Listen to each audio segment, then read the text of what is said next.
O Robson Toscano, ele é consultor empresarial e ele é também o diretor fundador do programa Vantagens Aqui. Robson, boa tarde, tudo bem? Boa tarde, Fabélia. Obrigado mais uma vez pelo convite. Vamos bater um papo muito interessante hoje, né?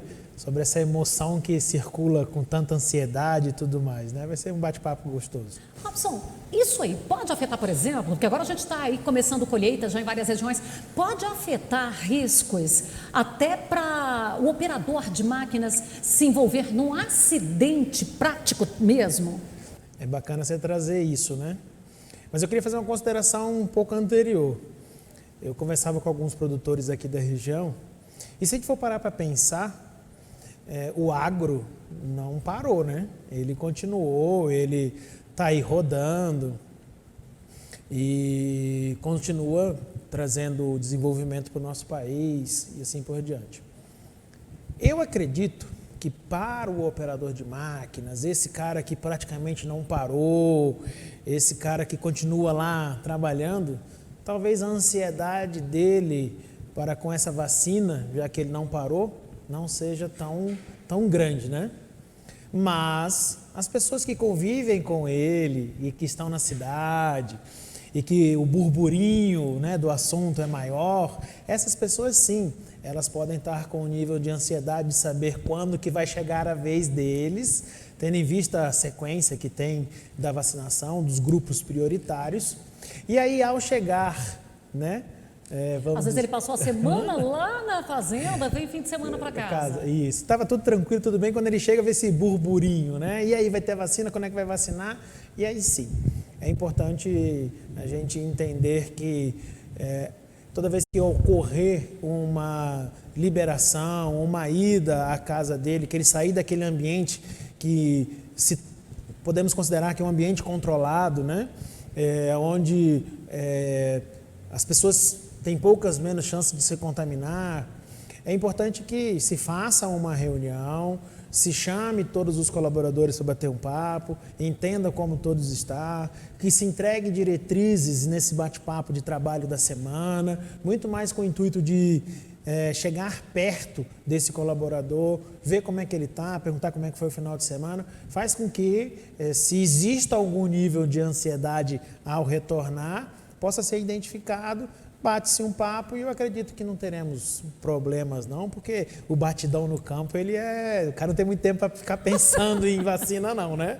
Ele vai mais numa reta.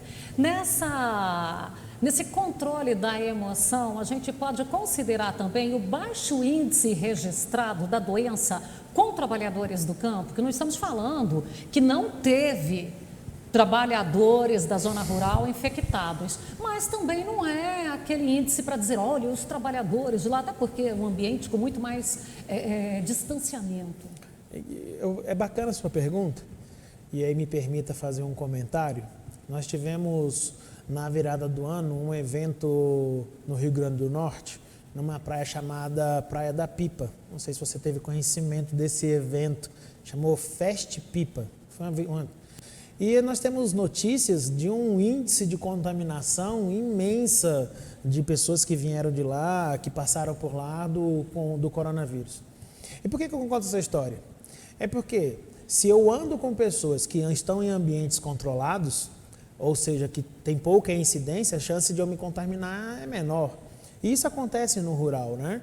E se quando esse colaborador vem à cidade, ele mantém uma certa reserva e assim por diante, e daí eu acredito que ter sido, entre aspas, um sucesso no agro, a pouca ou baixo índice comparado com os grandes centros, faz com que dê essa tranquilidade.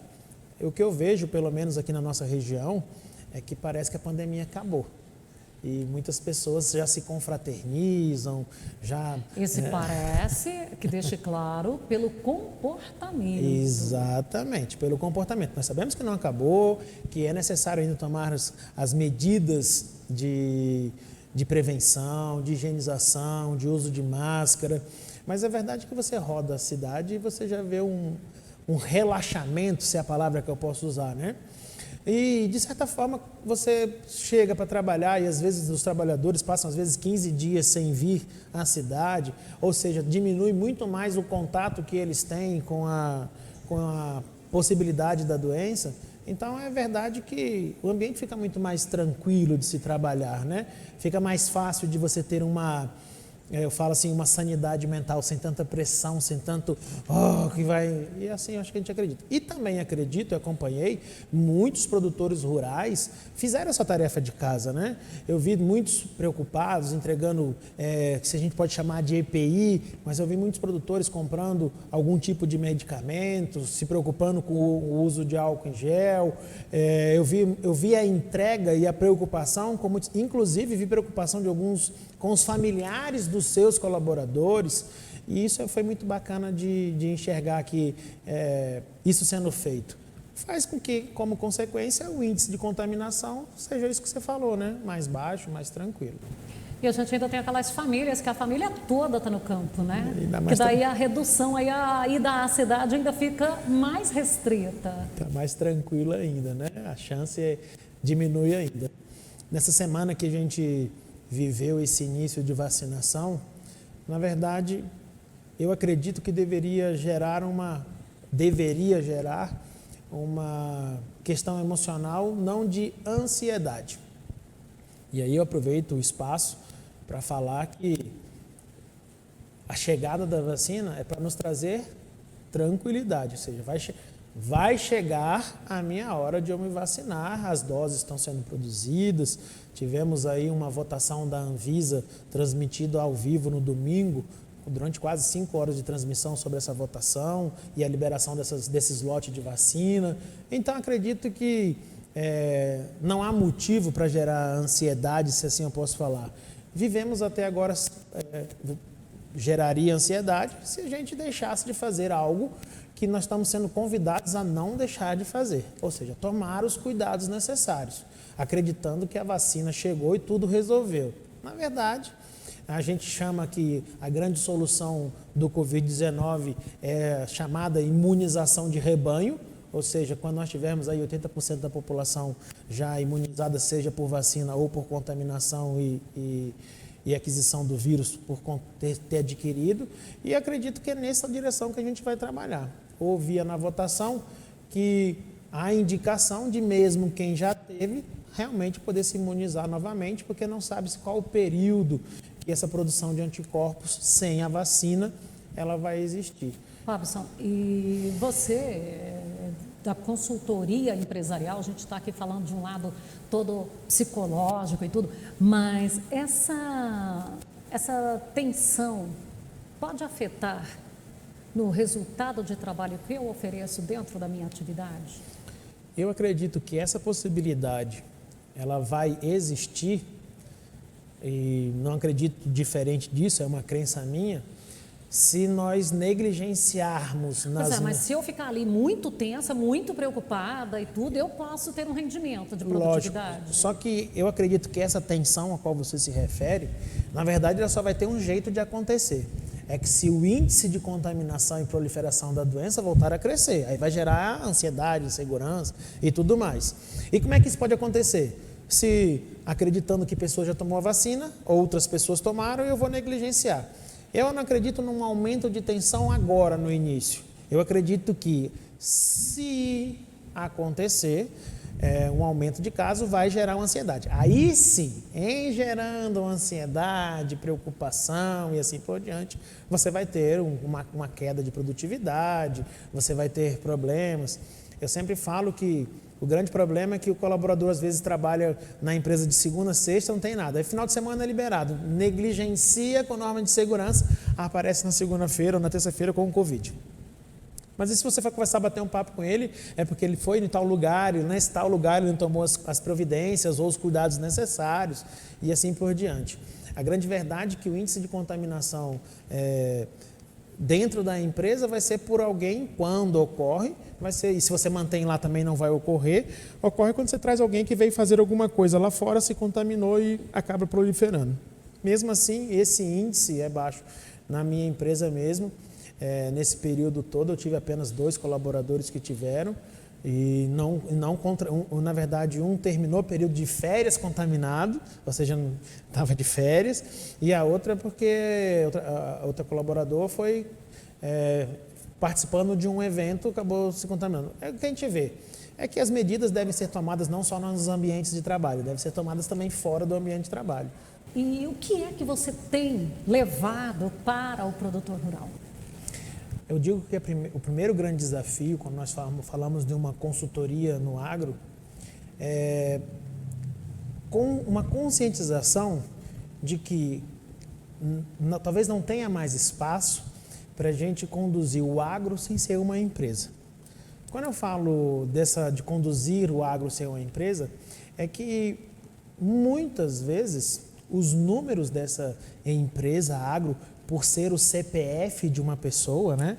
Geralmente não são agropecuárias, principalmente os menores, são CPFs, se confundem a atividade, vamos dizer assim, rural, ou essa atividade rural e empresarial com o CPF do próprio produtor rural. E aí começamos a ter uma deficiência de controles muito grande. Exemplo, a que nível está o controle hoje de gastos? A que nível está o controle de receitas? Eu vejo um grande desafio anualmente, todo produtor rural. Vamos fechar o imposto de renda?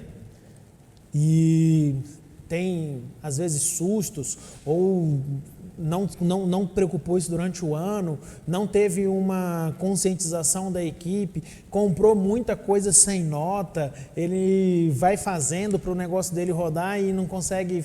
Então, perde o controle. Perde o controle e não sabe o que realmente gastou. A atividade dele é uma atividade lucrativa, que tem por obrigação dar somente com os preços que nós temos hoje, graças a Deus, e acaba não apresentando um resultado. E aí, no final das contas, quanto que foi que você ganhou? Qual é a tua capacidade de investimento? Qual é o teu custo variável disso? Quanto que te custa esse hectare de verdade? Quanto é que se gastou em manutenção de máquinas? Quanto que se gastou em mão de obra? Quanto que vale a pena ter essa máquina? Vale a pena trocar a máquina? São dados que eu falo que servem para ajudar na tomada de decisão deste produtor rural e que deveria conduzir essa produção rural como uma empresa, e acaba que ele vai tomando muitas decisões baseado muito no feeling dele, né? Baseado muito na sua experiência, baseado muito na sua capacidade individual, e isso gera alguns problemas. Exemplo, e se eu tiver algum problema e vier a faltar? Quem é que consegue tomar decisão na mesma capacidade que eu tenho, já que não tem números, já que não tem gestores que fazem isso? E aí a gente se depara com algumas questões, às vezes muito simples, mas que... Qual foi o teu consumo de óleo diesel? Simples, né? Comprou, pega lá as notas fiscais, quantas notas... E qual foi o consumo por máquina disso? Qual é a máquina que está fazendo isso? Eu posso identificar, de repente, uma máquina que não me é mais viável financeiramente falando. Se você tem uma gestão hoje no teu negócio, você tem a obrigação de tomar decisões hoje de troca de maquinário, fazer um plano de investimento. Eu falo muito assim, se você é um produtor rural e está com isso como uma empresa, você já tem que entender que durante os próximos 5 anos, o seu nível de investimento vai ser esse, que vai se trocar a máquina A, máquina B, máquina C, e que isso vai fazer com que você abata esses valores do imposto de renda. Eu vejo que nós temos o custeio, né? O custeio rural. É uma forma de captação de dinheiro, na qual o produtor rural tem uns juros muito bons anuais. E quando você capta esse dinheiro de custeio, ou às vezes você capta um dinheiro para uma máquina, uma colhedeira, financia em 8 anos. Eu não sei se todo mundo sabe, mas o aproveitamento de crédito, contabilmente falando, dessa máquina é feito de uma vez só, naquele ano. Então o cara deixou às vezes de pagar o imposto em 1 ano, mas ele tem mais 7 anos para pagar o financiamento da máquina, e aquele dinheiro que ele está pagando a máquina, ele não aproveita mais do imposto de renda dele. Ele vai ter que usar, ele já foi usado contabilmente aquele valor, só está com um financeiro para ser feito. E aí as pessoas não entendem por que pagam mais imposto, por que pagam menos imposto, e às vezes não tem nem conhecimento de como tratar esse assunto com o contador de uma forma mais pontual. Enfim, É bacana você fazer essa pergunta, porque eu posso devolver essa pergunta para o nosso telespectador. O quanto você tem conseguido fazer a gestão da tua empresa? De uma forma controlada, assim, muitas pessoas têm contas a pagar e contas a receber. Eu produzi tanto, são tantos mil hectares, perspectiva de tantas sacas de soja, tantas sacas de milho na safrinha, isso vai me gerar renda tal, eu tenho tanto de pagar, o meu custo, o resto é lucro. Mas e como que a gente mede isso? E como que a gente consegue fazer isso?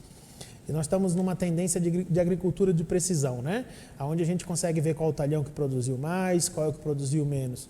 Como é que você consegue tomar decisões sobre esse talhão, que não seja só na produtividade, mas também no gasto? A gente, às vezes, faz isso na produtividade. O talhão tal me produziu tal.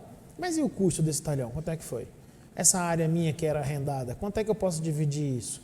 Enfim, tem muitas questões técnicas que dá para que a gente possa entender, ajudar a esse produtor rural a chegar a números que ele pode tomar uma decisão melhor. Eu falo que tem dois custos que são os dois maiores custos hoje de além do custo do defensivo, além do custo da semente, além do custo do foliar, se ele fizer, que são os custos diretos da produção, os custos indiretos, eles levam um dinheiro que, se não são monitorados, e vamos entender custos indiretos, o óleo diesel, a manutenção da máquina, um serviço terceirizado de torno, quanto que gasta nisso anualmente? Quanto é que a máquina X te levou de manutenção nesse ano? Porque se eu não controlo isso, como é que eu vou saber? Como é que eu aproprio um gasto indeterminado? Aí eu gastei tanto de manutenção, mas aonde foi esse gasto? Como é que eu tomo uma decisão melhor se eu não tenho esses números? E aí é impossível você conseguir fazer isso se você não tem um sistema que você consiga monitorar isso, que seja bem alimentado, que você tenha uma retaguarda de escritório. A gente fala assim, muito no agro, né? O agro não pode parar. E aí você gasta uma energia muito grande lá no campo, tem uma equipe muito comprometida que está fazendo rodar ali a tua lavoura de manhã, de tarde, de noite, e para colher, para plantar não tem esse negócio, é quando o clima der está lá. Mas qual é a tua equipe de retaguarda hoje?